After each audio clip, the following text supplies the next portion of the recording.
Benjamin and the Booger Stick by D.A. Riley, now available on Amazon. Benjamin was a handsome, adventurous lad of 10.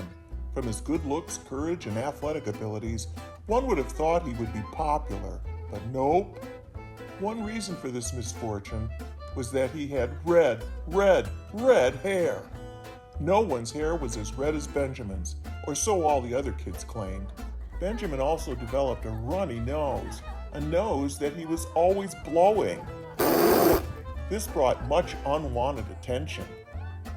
Then there was Benjamin's last name, McWarty. Unfortunately, this invited harassment in many forms, from many quarters of kiddom. One day, little Sally Dingle decided to get in on the jibes, telling everyone Benjamin had warts, declaring, "He's a toad. If he touches you, you'll get warts." It wasn't true that he had warts, but that didn't seem to matter to Sally Dingle. But worst of all, they called him the Red Wart. Benjamin just could not live any of those taunts down.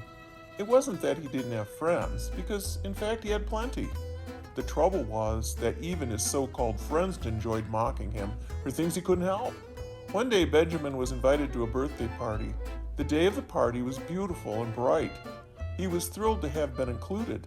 His mom bought a nice gift for him to give, and before he left, she reminded him to ignore anyone who might tease him about his hair or his name. Once Benjamin arrived at the party, he settled down to enjoy the fun, and especially the treats that were crowded on the birthday table. Everyone's attention was on the birthday boy, Kevin Caston. Things were going along just fine. No one was making fun of Benjamin, and that was great. Soon all the kids were sent outside to play. Once there, the older ones decided there should be a game of tag, but they also decided not to include Benjamin. Just because Sally Dingle, the most popular girl at the party, said he was an icky toad with warts. Even though his feelings were hurt, he was determined not to let any of the bullying bother him. That is, until some of the kids thought it might be more enjoyable to make fun of his red hair than play tag. But they didn't just tease him about his hair, they also called him the Red Wart and Sir Snot-a-lot, as they laughed him to scorn. It was more than Benjamin could stand, so he ran out of the yard and into the nearby woods to get away from his tormentors. No one seemed to care that he left, and soon they all forgot about him. Benjamin felt disappointed and very much alone because of their unkindness. It just wasn't fair. Then he got angry.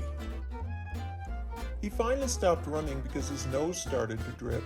A very nasty, sticky booger began to drop out of one nostril, and he didn't have a tissue or a sleeve to wipe it away. As he bowed his head, blinking away the tears, he saw a dry stick at his feet and began to kick it. Suddenly, he had an idea. He said to himself, I'll teach them a lesson.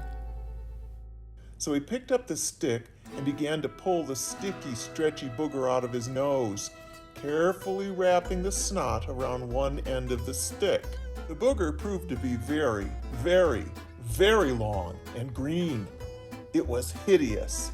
So he kept wrapping it around and around until, to his amazed delight, there was quite a booger bundle accumulated at the end of that stick.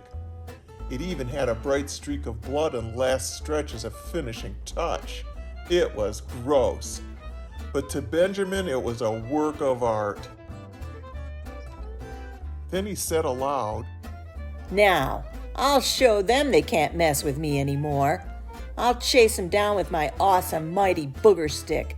That'll teach them. This is war. To know what happens at the rest of this story, you can find this book on Amazon. Just look up Benjamin and the Booger Stick by D.A. Riley.